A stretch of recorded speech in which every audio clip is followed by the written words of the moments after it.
Waalaikumsalam warahmatullahi wabarakatuh. Oke ya teman-teman, sebelum kita mulai perkuliahannya, mari kita berdoa terlebih dahulu. Berdoa menurut agama dan kepercayaan masing-masing. Berdoa dipersilakan. Doa selesai. Oke. Ya, untuk kode absennya saya buatkan nanti ya, agak di akhir saja. Kita lanjutkan materinya terlebih dahulu.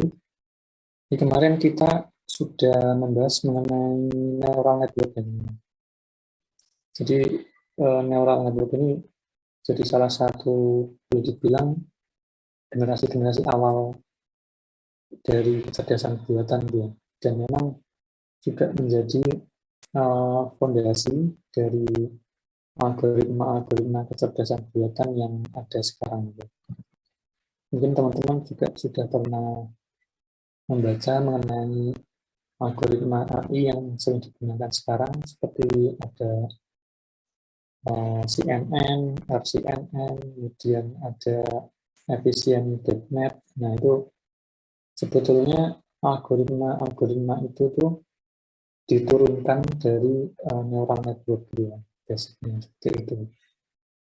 Nah, kemarin kita sudah sedikit pelajari konsepnya mengenai neural network. Jadi memang kenapa kok ada neural network gitu ya, algoritma neural network di dunia komputer ini, khususnya di AI gitu ya. Karena memang dulu para ilmuwan komputer maupun matematika gitu ya, itu ingin memodelkan cara kerja otak manusia gitu ya. Di mana otak kerja manusia itu, kalau kita lihat lebih detail lagi, memang terdiri dari neuron-neuron gitu ya. Dan jumlahnya sangat banyak sekali, di mana neuron itu juga saling terhubung satu sama lain gitu. Nah, sama halnya dengan yang di neural network yang ada di AI ini. Jadi konsepnya dia ada sebuah data inputan gitu ya. Kalau di manusia, inputnya tentu saja bisa dari sistem indera kita gitu ya. Nah, kalau di komputer itu bisa juga berupa sensor ataupun data-data yang lainnya gitu. Nah, jadi ada lapisan data input, kemudian kemarin kita tahu di tengahnya ada namanya layer gitu ya, hidden layer. Nah, kalau layernya itu jumlahnya hanya satu, itu namanya perseptron. Kalau layernya itu lebih dari satu, itu multi perseptron ya. Kemudian lapisan selanjutnya adalah lapisan keluarannya itu sendiri, gitu ya, outputnya. Nah, jadi data-data yang dimasukkan, yang jadi inputnya itu nanti diberikan sebuah nilai weight atau beban gitu ya, bobot masing-masing inputan datanya. Kemudian nanti dijumlahkan di hidden layer-nya itu, kemudian nanti diaktifasi ya. Kemarin ada fungsi aktivasinya juga, mirip yang ada di logika fuzzy juga ya. Baik itu aktivasi berupa sigmoid ataupun itu ya, yang siku itu juga gitu ya, yang tegas itu. Baru nanti keluar outputnya gitu. Nah, kalau yang kemarin itu kita baru membahas yang algoritma forward gitu ya. Forward propagation gitu istilahnya. Jadi dari data inputan masuk ke hidden layer, kemudian keluar sebuah output seperti itu. Nah, siang hari ini kita lanjutkan algoritmanya, yaitu backpropagation. Nah, jadi di neural network itu ada forward sama ada backward juga. Ini yang backward sering disebut juga sebagai backpropagation algorithm gitu. Jadi intinya di backpropagation ini dia itu mengkoreksi kembali hasil keluarannya gitu ya. Misalnya datanya sudah diinputkan, diolah, kemudian keluar outputnya gitu ya. Nah, nanti outputnya ini istilahnya diperiksa kembali. Apakah sudah sesuai dengan yang diharapkan dia. Kalaupun tidak sesuai, seberapa jauh jaraknya dengan yang diharapkan. Jadinya seperti itu. Si outputnya itu diperiksa kembali. Gitu. Oke, pembahasannya di slide ini nanti ada introduction mengenai backpropagation, kemudian ada contohnya, kemudian ada algoritmanya itu sendiri, keuntungan dan kelemahan saat kita menggunakan backpropagation, kemudian itu pengaplikasian backpropagation itu di apa aja ini.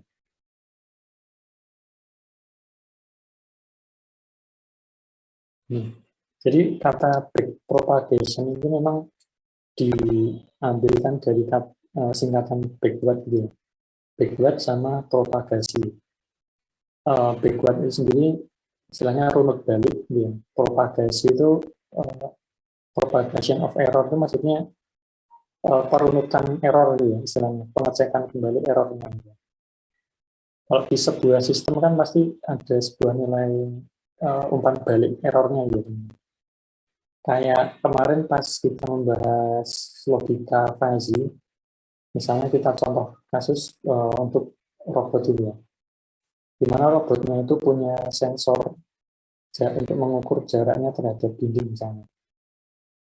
Nah, selama robotnya itu berjalan kan pasti nanti sensornya itu bisa saja membaca nilai yang berbeda-beda.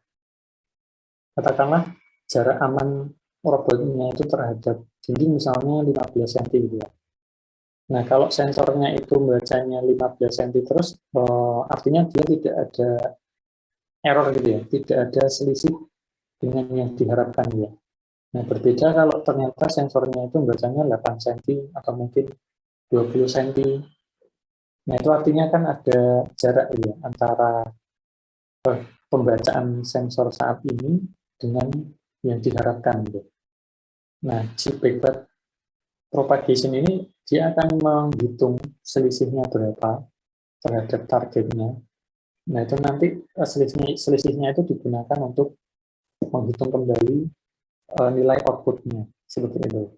Jadi harusnya berapa sih si sensornya ini, misalnya kan tadi targetnya 15 ya, ternyata terbaca 20 gitu. Nah, artinya ada selisih 5 cm gitu ya. Nah, nanti nilai 5 cm ini yang digunakan untuk mengkoreksi data masukannya gitu, sehingga keluar output yang diharapkan seperti itu. Kurang lebihnya kayak gitu ya. Jadi backpropagation ini diambil dari backward sama propagation of error gitu.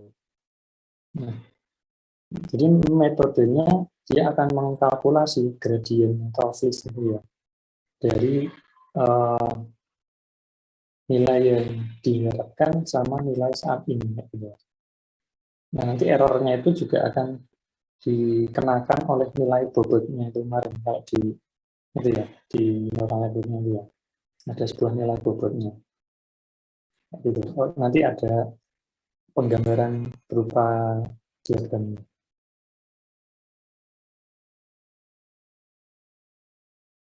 Nah, selanjutnya propagation ini tentu saja memerlukan sebuah output yang sudah diketahui ya teman-teman. Jadi istilahnya ya kita sudah tahu targetnya dulu sehingga si algoritmanya ini nanti bisa menghitung selisihnya gitu. Kecuali kalau kita benar-benar tidak tahu targetnya mesti berapa, otomatis ya kita tidak bisa menghitung errornya berapa besar gitu ya. Nah, dalam algoritma backpropagation ini ada dua blok utama nanti, yaitu propagation itu sendiri sama weight update atau pengupdatean nilai bobotnya itu tadi. Jadi propagation itu penghitungan selisih errornya, kemudian nanti bobotnya juga diupdate nilainya, gitu ya. Gitu ya.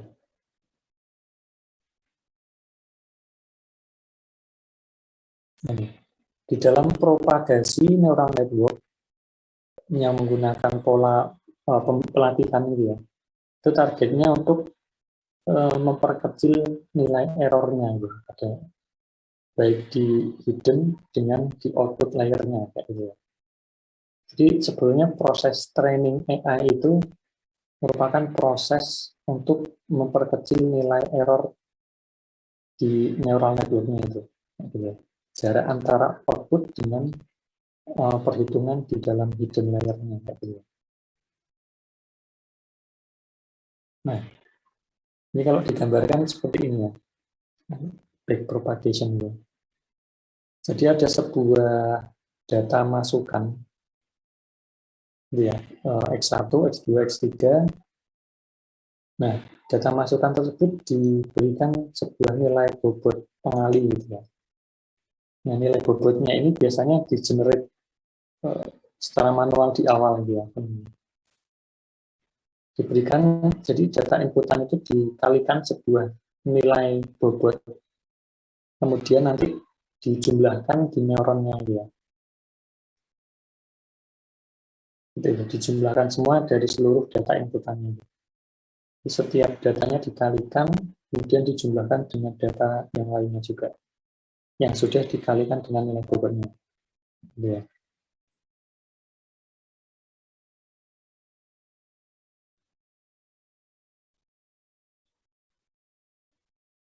Nah, ini penggambaran bagaimana algoritma propagation ini berjalan. Nah, jadi kalau kemarin yang forward ya, yang kita bahas di awal itu kan dia hanya ketika ada data, kemudian diberikan nilai bobot, dijumlahkan di neuronnya, kemudian nanti keluar outputnya dia. Sampai di situ selesai. Nah, yang backpropagation ini dia tidak, ketika dia sudah sampai di output layer, dia akan memeriksa kembali outputnya udah sesuai belum dengan yang diharapkan dia, atau jaraknya berapa besar gitu. Kalau ada selisih, dia akan kembali lagi ke hidden layer-nya di sini dengan mengupdate bobotnya, nilai bobotnya. Nah, jadi yang dimaksud dengan learning atau belajar itu merupakan proses dalam memodifikasi bobotnya, nilai bobotnya, untuk menghasilkan sebuah output yang sesuai yang diharapkan. Jadi proses pembelajaran ini sebetulnya dia itu ngecek seberapa besar errornya. Nah, kemudian errornya nanti digunakan untuk memodifikasi nilai bobotnya itu. Nah, nilai bobotnya otomatis masuk ke fungsi neural network-nya, ya, dijumlahkan dan diaktifasi, baru keluar outputnya. Begitu seterusnya prosesnya pembelajaran itu, sampai nanti benar-benar dihasilkan output yang sesuai, atau mungkin errornya sangat-sangat kecil gitu ya. Seperti itu. Di prosesnya seperti itu. Ada proses rumus baliknya gitu.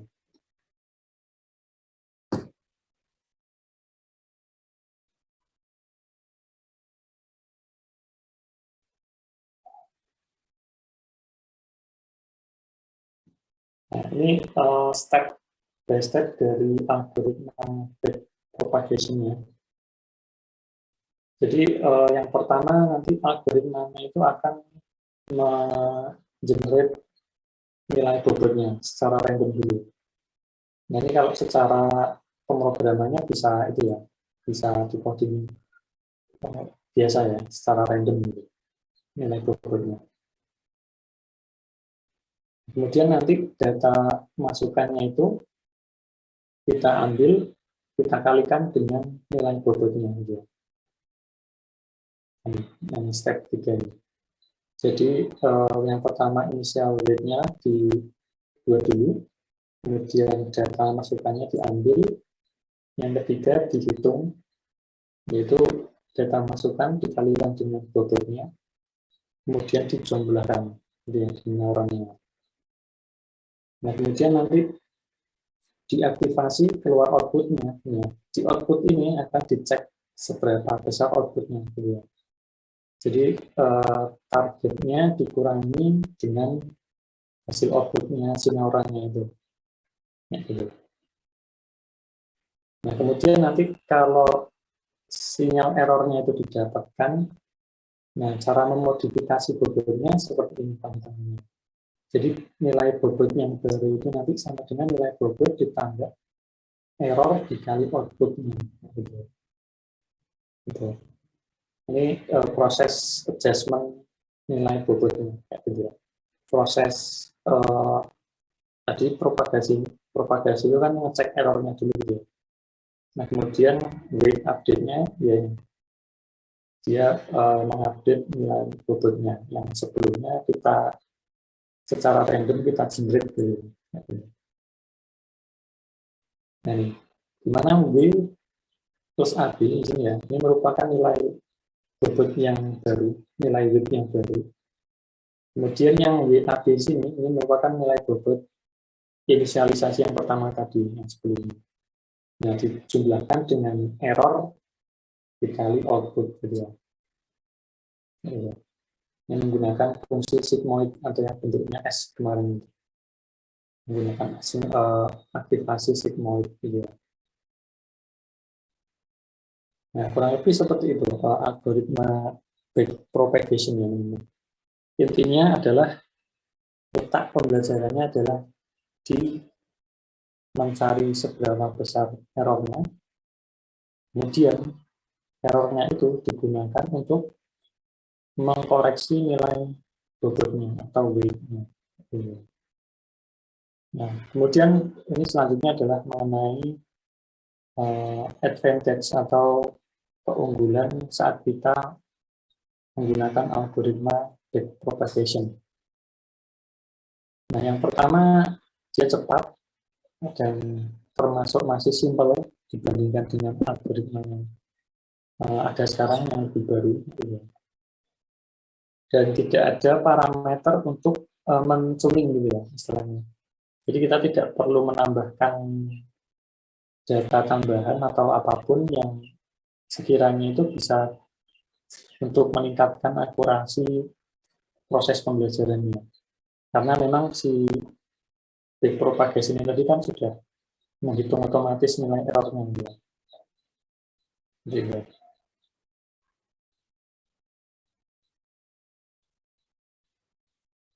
Nah, kemudian yang memang keunggulannya itu tadi tidak terlalu, boleh dibilang tidak terlalu rumit dibandingkan dengan algoritma AI yang baru. Gitu. This is a shift in mindset of learning system. Jadi memang algoritma ini memang jadi basis atau apa ya, fondasi algoritma yang baru saat ini. Gitu. Karena kan pada dasarnya semua sistem pembelajaran yang ada sekarang kan pasti akan mengkoreksi nilai errornya. Fungsinya agar untuk memperkecil kesalahannya. Gitu.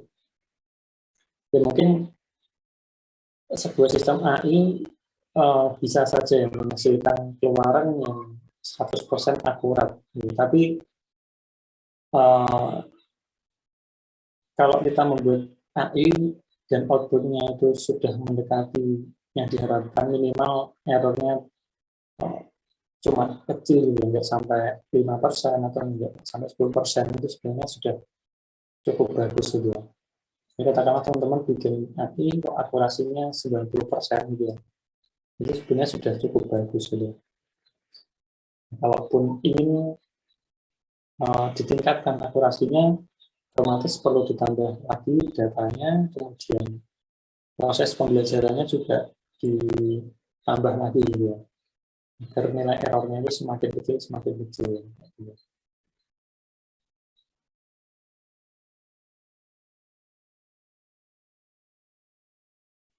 Nah, kemudian selain ada keunggulannya, yang backpropagation juga ada kelemahannya ini.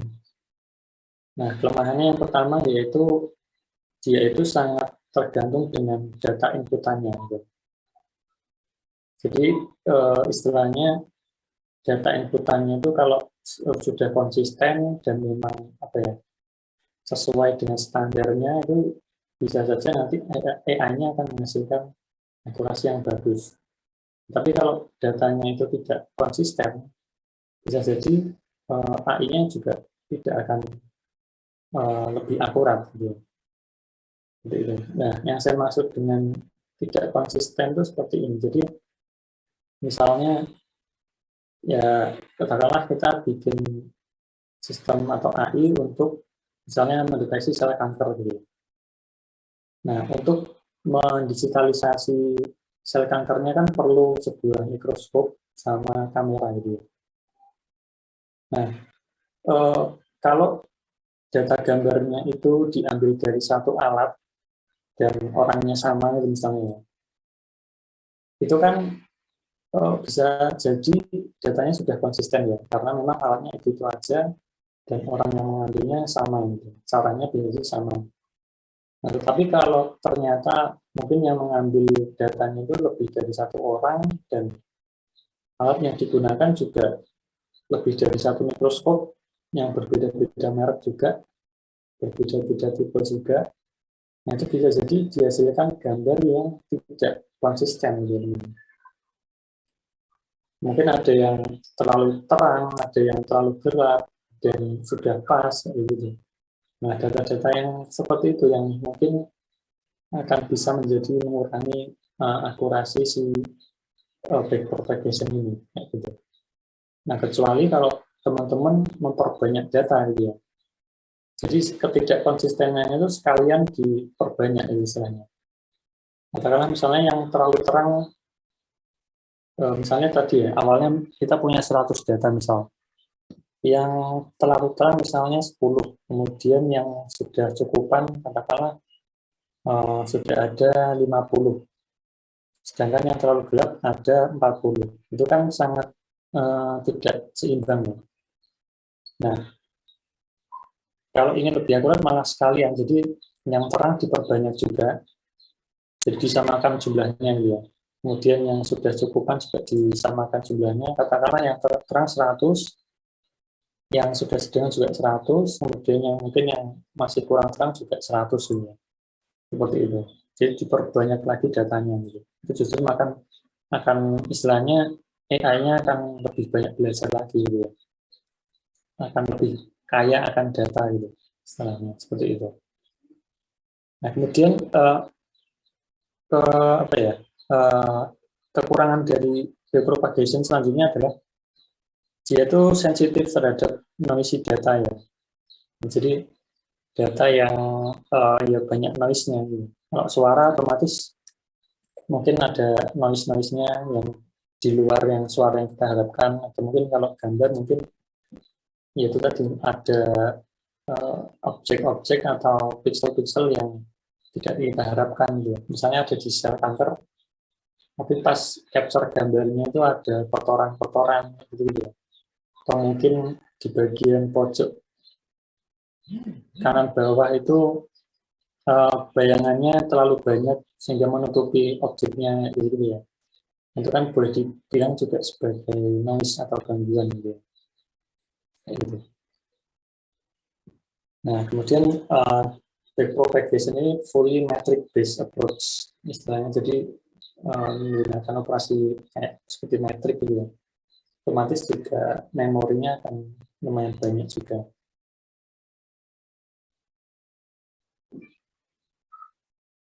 Oke, next mengenai contoh-contoh aplikasi backpropagation di kehidupan sehari-hari ya.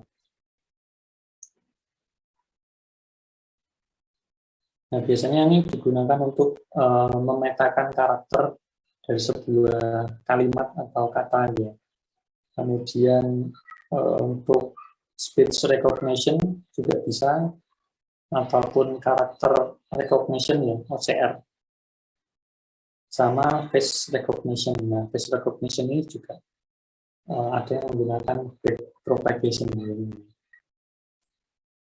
Face recognition berbeda ya dengan face detection. Ya. Kalau face detection dia hanya mendeteksi wajah saja. Sedangkan face recognition dia akan mengenali. Gitu. Misalnya ini wajahnya siapa? Gitu. Itu face recognition. Jadi perlu teman-teman perhatikan itu. Nah, jadi si backpropagation itu bisa ya digunakan untuk face recognition itu. Otomatis nanti data inputannya ini berupa gambar. Jadi frame-frame yang kita dapatkan dari kamera. Nah, nanti nilai pixelnya ini yang kita gunakan sebagai inputan ya, di sistem neural network backpropagation-nya. Gitu.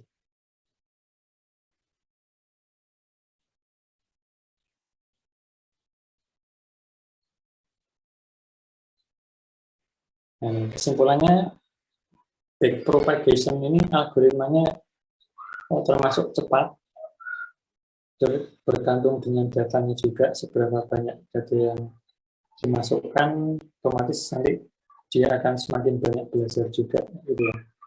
Seberapa datanya itu konsisten, juga dia akan menghasilkan output yang lebih bagus juga. Gitu. Nah, memang saat kita membuat suatu sistem AI, yang menjadi concern adalah kualitas data yang benar. Jadi banyak teman-teman yang atau developer di bidang AI ini yang bilang no data, no AI gitu. Jadi kalau tidak ada data, ya artinya kita tidak bisa membuat AI gitu ya. Nah, kalaupun ada data, seberapa bagus kualitas datanya itu juga menentukan keakuratan AI-nya gitu. Nah, kalaupun datanya itu sangat random, tidak konsisten, ya kita harus memperkaya data-datanya, jenis datanya, gitu ya. Semakin beragam gitu istilahnya. Jadi nanti AI-nya itu akan istilahnya lebih mengenali banyak kondisi gitu ya, dibandingkan kita itu hanya memberikan sedikit data. Nah, gitu. Ibaratnya itu buku yang dibaca itu lebih tebal gitu ya, misalnya seperti itu. Karena kita memberikan jenis data yang lebih banyak dan lebih beragam. Gitu. Oke, mengenai algoritma backpropagation sampai di situ. Silakan kalau ada yang ingin ditanyakan. Nanti saya lanjutkan materinya mengenai library atau framework AI yang sering digunakan saat ini, yaitu TensorFlow. Jadi kalau mengikuti RPS-nya itu kok tidak ada itu ya, maksudnya jenis framework atau algoritma AI yang sering digunakan sekarang itu saya cek tidak ada. Tapi ini saya coba sedikit keluar dari RPS itu, jadi supaya teman-teman juga lebih mengenal misalnya tren AI yang sekarang itu seperti apa gitu. Dan tools-tools yang banyak digunakan itu apa saja gitu. Baik, saya kan kalau ada yang ingin ditanyakan sambil saya buka materi yang lanjutannya.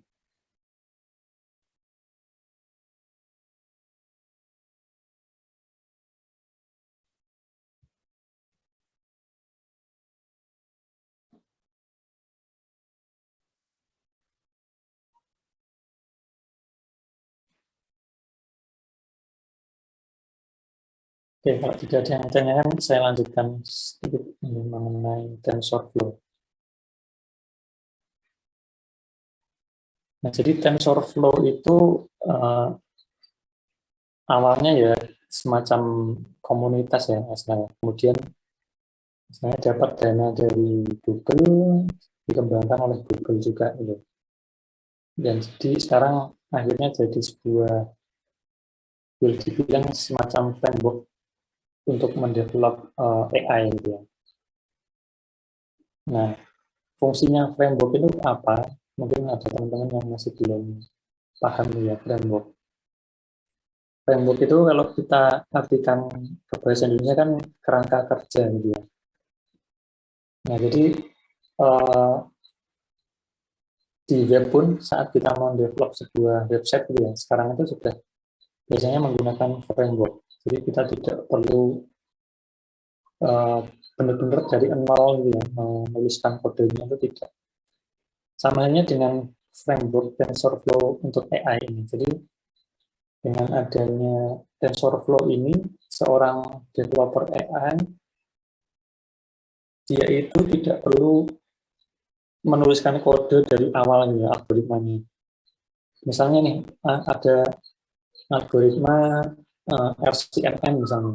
Nah, kita tidak perlu ngetik kode algoritma RCMN-nya dari awal itu tidak. Jadi di dalam TensorFlow-nya ini sudah disediakan algoritmanya itu. Gitu. Seperti itu. Nah, itu kenapa kok di beberapa tahun belakangan ini AI ini semakin booming ya karena memang sudah banyak tools yang tersedia juga ya, sehingga proses pengembangan atau proses development AI-nya itu juga lebih cepat gitu dibandingkan yang dulu. Jadi programmer dulu yang memang istilahnya benar-benar dari nol gitu, ngodingnya. Kalau sekarang sudah banyak library yang bisa digunakan gitu. Cukup memanggil fungsi-fungsinya saja. Seperti itu.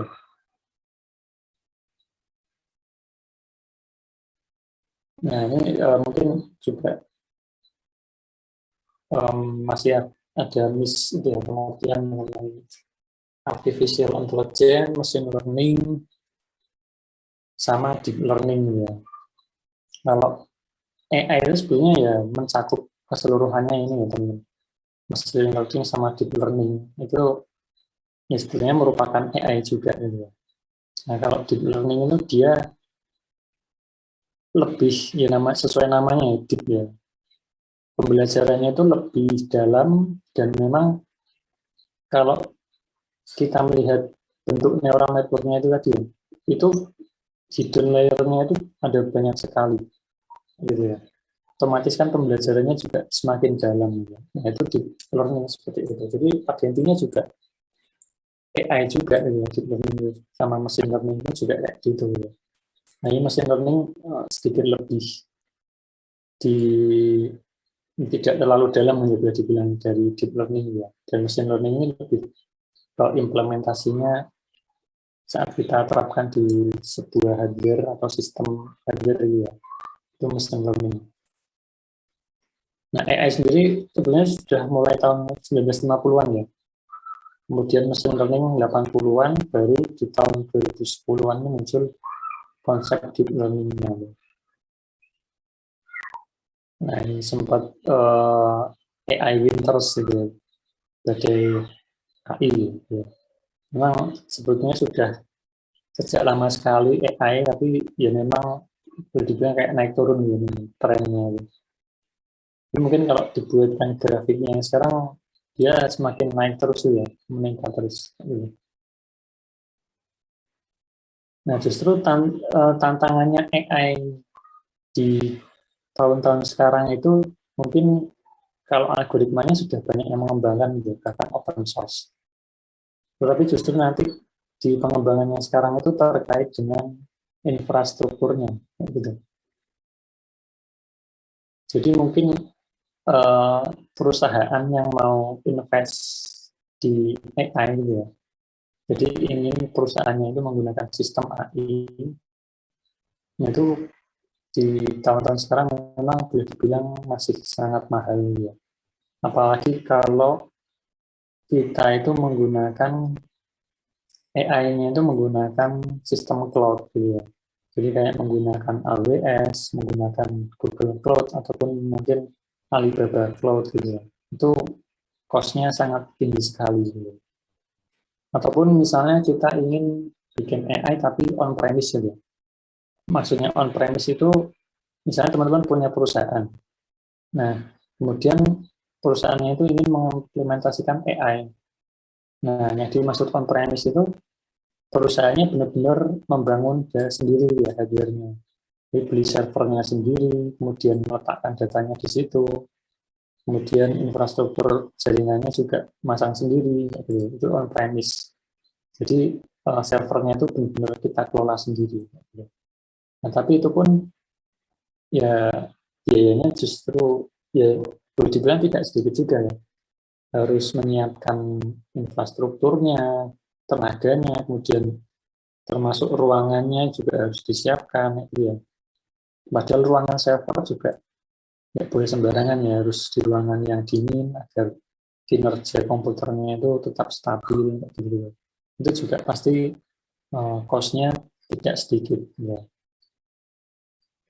Yaitu mengenai tren AI saat ini ya. Nah kemudian kemarin juga sedikit sudah saya singgung, jadi di machine learning atau AI itu ada yang sifatnya supervised learning, unsupervised sama reinforcement. Ini termasuk baru juga sebelumnya reinforcement. Nah Yang di supervised learning ini, jadi kita itu bikin AI, kita sudah punya set datanya itu ya. Kemudian kita juga sudah ngasih tahu AI-nya mana aja objek yang mau dikenali gitu ya, atau yang mau dideteksi ya gitu. Nah, itu supervised learning gitu ya. Terbimbing, bahasa Indonesianya adalah terbimbing. Gitu. Jadi pembelajaran yang terbimbing gitu. Katakanlah misalnya teman-teman belajar gitar gitu ya. Nah, yang dimaksud supervised learning itu, jadi teman-teman sudah dikasih tahu, oh kunci C itu posisinya seperti ini gitu ya. Jadi telunjuknya menekan di fret yang berapa. Kunci D ini seperti ini gitu. Atau mungkin kunci-kunci minor seperti apa gitu. Jadi polanya sudah dikasih tahu kayak gini, kayak gini, kayak gini, seperti itu ya. Dan set datanya juga sudah ada. Itu terbimbing. Pembelajaran yang terbimbing. Jadi selama proses pembelajarannya itu, ya si sistem AI-nya itu sudah tahu jawaban yang dicari itu seperti apa, gitu. Seperti itu. Nah, sedangkan yang di unsupervised learning, kita itu punya set datanya tapi belum dikasih label ya, mana objek yang kita cari, gitu. Itu belum tahu. Nah, tapi hanya diberikan istilahnya menemukan strukturnya atau polanya, gitu. Misalnya, ya tadi, misalnya kita bikin AI untuk deteksi kanker gitu ya. Nah, kalau yang di supervise itu kita sudah atau sistem AI-nya itu sudah dikasih tahu ya. Oh, ini yang kanker nih, yang kanker dikotakin, ya, ditandain. Ini gitu. Nah, sedangkan yang di unsupervised ini tidak dikasih tahu. Jadi justru nanti si algoritmanya itu mencoba menemukan struktur sel kankernya itu seperti apa sih polanya. Mungkin di selnya itu di bagian tepi berwarna ungu, atau mungkin bentuknya agak pipih kayak gitu ya. Nah, struktur-strukturnya itu yang dicari oleh si algoritma itu. Itu. Nah, sedangkan yang reinforcement ini kita tidak punya target variabelnya juga. Ya, kita cuma dikasihkan sinyal yang kita cari itu kira-kira seperti ini gitu ya. Nah, si algoritmanya itu tugasnya mencari path-nya atau pola-polanya juga gitu. Ini mirip dengan yang unsupervised gitu. Tapi juga kalau yang di reinforcement ini ada planning-nya ya. Path-nya yang mau dilalui itu seperti apa gitu. Untuk menuju ke targetnya yang dicari gitu. Atau si reward-nya yang seperti itu. Itu perbedaan yang supervised, unsupervised, sama reinforcement. Nah, ini contoh implementasinya ya. Biasanya digunakan di apa aja gitu.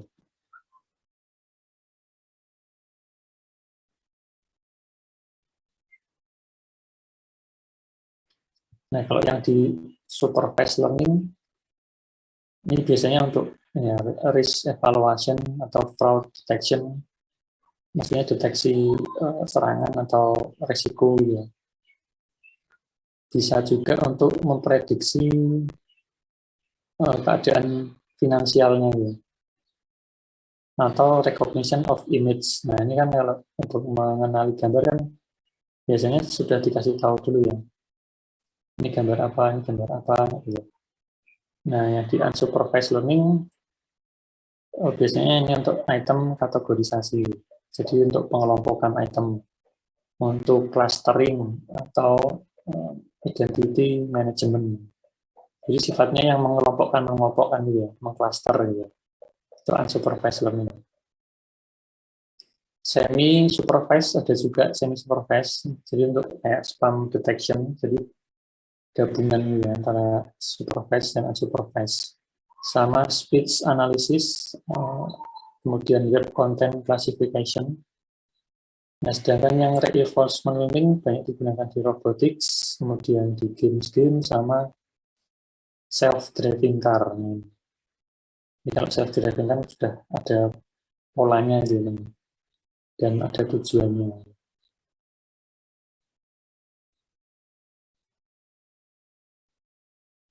Nah ini selanjutnya beberapa jenis algoritma yang sering digunakan di machine learning, baik yang supervised maupun unsupervised. Ya. Kalau di supervised ini ada banyak sekali ya. Ada random forest, RDF, ada SVM, ada naive Bayes juga. Kemudian kalau yang regresi ada linear sama logistik. Kemudian yang di unsupervised untuk clustering ada K-means nih ya. Kemudian dimensionality reduction ada principal component analysis atau PCA sama SVD. Mungkin nanti di pertemuan selanjutnya kita akan bahas mengenai algoritma ini.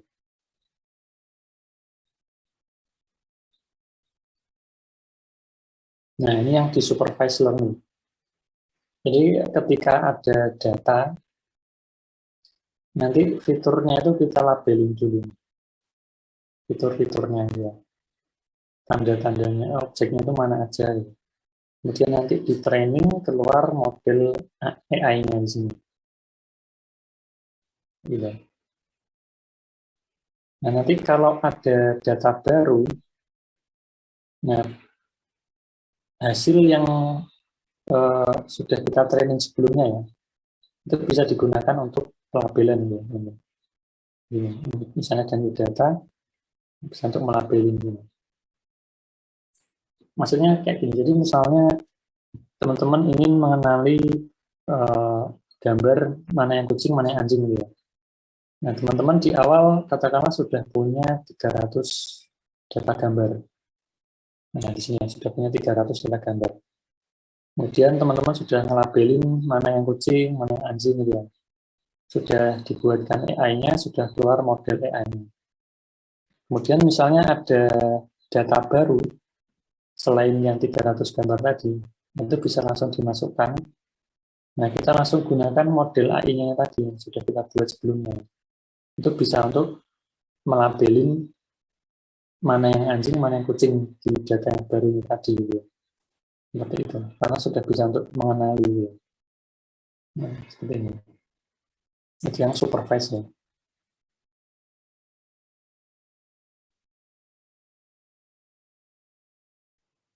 Ini aplikasinya untuk fraud logistiknya menggunakan fungsi sigmoid sama yang linear regression.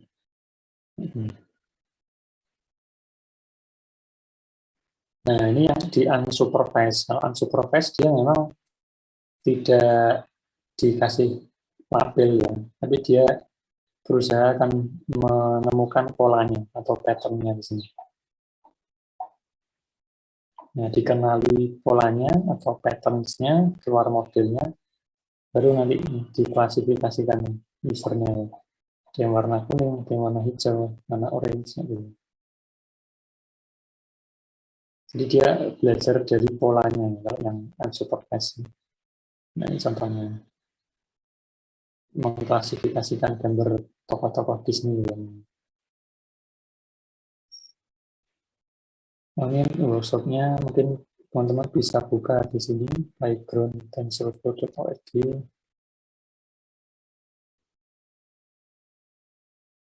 Ini. Jadi TensorFlow ini didevelop oleh ya, peneliti ya, research and engineer dari Google Brain Team. Jadi di bawah organisasi Google AI. Dan itu pun banyak disupport oleh pihak-pihak lain seperti ini ya, ada AMD, ada NVIDIA, dan sebagainya. Nah, itu otomatis sekarang TensorFlow jadi salah satu framework yang update ya, berkembang terus dan banyak digunakan. Ini apalagi yang NVIDIA ini, karena dia istilahnya menguasai pasar hardware GPU-nya ya, NVIDIA. Sedangkan untuk ngerunning sebuah AI kan lebih optimal saat kita menggunakan GPU gitu ya. NVIDIA pasti selalu support.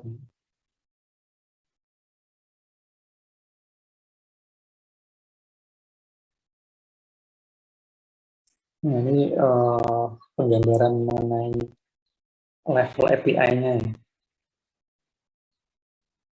Jadi TensorFlow itu boleh dibilang menjembatani ya, dari hardware sama algoritma AI dengan bahasa pemrograman yang seorang AI engineer gunakan. Bisa Python, bisa C++, Java pun bisa ya, bisa di Android juga. Otomatis ya kalau Android, karena Android kan juga punyanya Google juga ya. Jadi kalau ini nah, jadi kayak gini juga di dalam TensorFlow ya berupa neural network juga sebenarnya, tetapi dengan beragam algoritma, tidak hanya forward sama backward propagation. Ini penggambaran dari single neuron. Nah, ini fungsi aktivasinya mirip dengan logika fuzzy kemarin ya.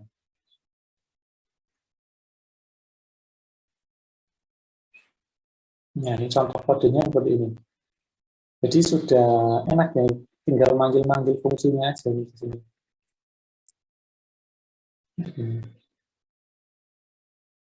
Nah, misalnya softmax kayak gini ini untuk menghitung logistik regresinya, bentuknya sigmoid seperti ini. Ini softmax.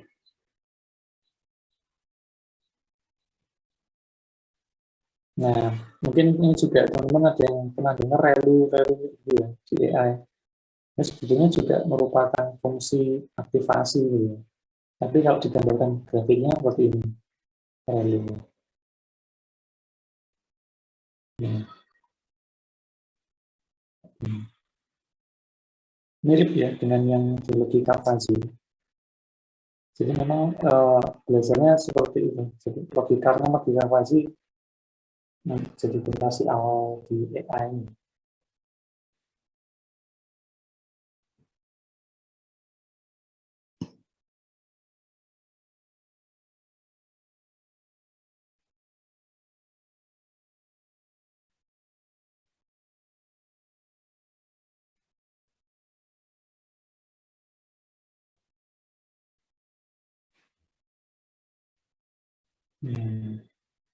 Nah, di neural network-nya, penggambarannya seperti ini. Jadi hidden layer-nya ini ada banyak sekali.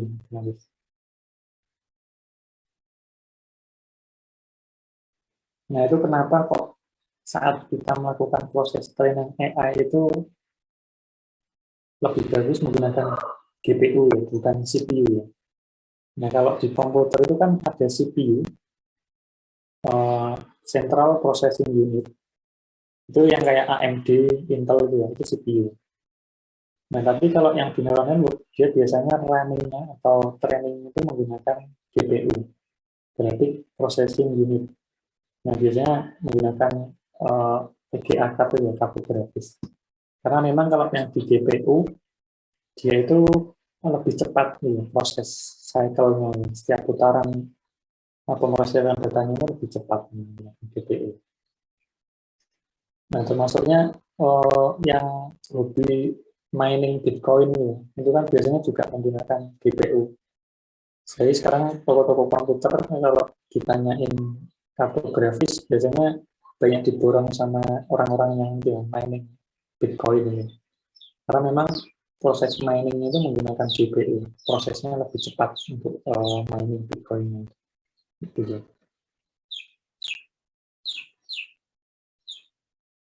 Oke, mungkin sekilas mengenai backpropagation sama TensorFlow seperti itu ya. Nanti mungkin minggu depan kita bahas beberapa algoritma yang sering banyak digunakan sekarang. Nah, silakan kalau ada yang ingin ditanyakan, monggo saya buatkan dulu kode absensinya.